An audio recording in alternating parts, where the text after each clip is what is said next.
அனைவருக்கும் எனது அன்பான வணக்கம். திருவள்ளுவர் இயற்றிய திருக்குறளில் அறத்துப்பால் அதிகாரம் 23 ஈகை 223வது குறள். இளன் என்னும் எவ்வம் உரையாமை ஈதல் குலன் உடையான் கண்ணே உள.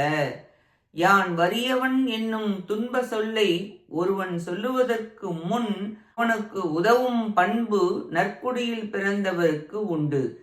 இல்லை என்னும் வார்த்தையை தன் முன் ஒருவன் சொல்லாதபடி அவன் சொல்லுவதற்கு முன்பே அவன் கருத்தை குறிப்பால் அறிந்து கொடுத்தல் வேண்டும் என்றும், யாச்சகம் வாங்கிய பின் வேறொருவரிடத்தில் போய் கேட்காதபடி அவனது வறுமை நீங்கும் வண்ணம் திருப்தியாக கொடுக்க வேண்டும் என்றும், தன்னிடம் வந்து யாசிப்பவனிடம் இழிமொழியை சொல்லாமல் வேண்டுவன எல்லாம் கொடுக்க வேண்டும் என்றும் பொருள் பல கொள்ளலாம். எப்படி தந்தால் நல்லது என்று நேர்மறையாக கூறி விளக்குகிறார். நற்குடியில் பிறந்தவர்கள் வறியவன் என்று சொல்லுவதற்கு முன் தருவான் என்று கூறுகிறார். ஈதலில் 2 பண்புகள் உண்டு. ஒன்று கூறிய பின் தருவது, இன்னொன்று கூறாமல் தருவது.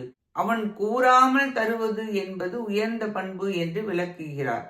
இல்லை என்று கூறுவதற்கு முன் ஈதல் தருவது நல்லது என்று கூறப்பட்டது.